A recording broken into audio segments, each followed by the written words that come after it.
Once blind, Michael May's repaired eyes now work almost perfectly. But surprisingly, he can hardly see. The reason is the age at which Michael lost his sight.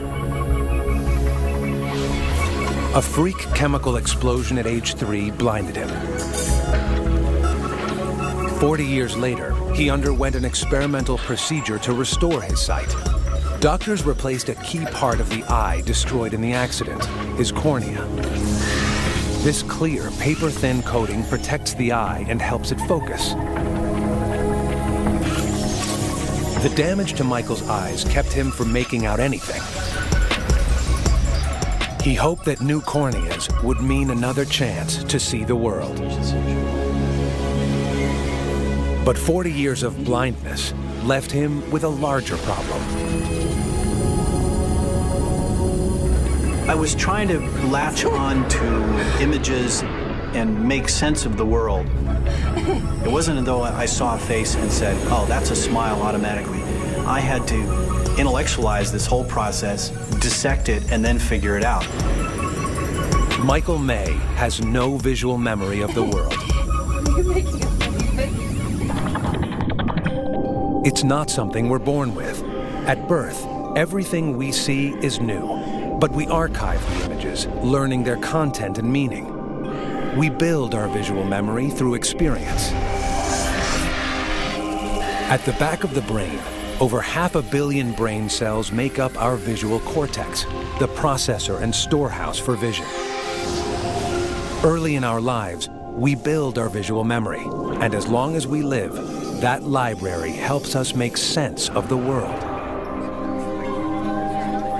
The interpretation, and therefore the recognition of certain things, takes a tremendous amount of experience. In this sense, the brain is learning to see. And this is taking place over the first 6 years, or to a smaller extent, even the first 9 years. But when Michael was blinded at 3, he'd only just started to understand the things that make up his ability to see.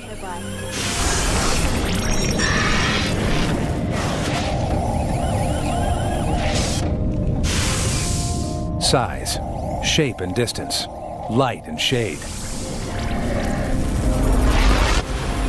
Is that a curb, a step down, a step up, or a shadow?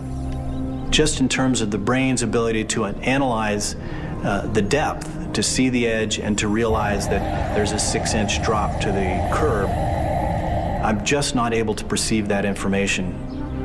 If he had spent a childhood seeing and playing with his bicycle and riding off curbs of different sizes, he would have learned subtle different cues that lets him distinguish between a 3-inch curve at one distance, a 6-inch curve a little further, and a 9-inch curve further than that.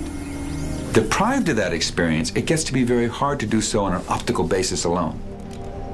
Now Michael's adult brain has to struggle to catch up on the learning it missed as a child. But Michael does recognize and enjoy some things. I'll use a cane to deal with what's in front of me, and then I can look around and appreciate the things that I can perceive.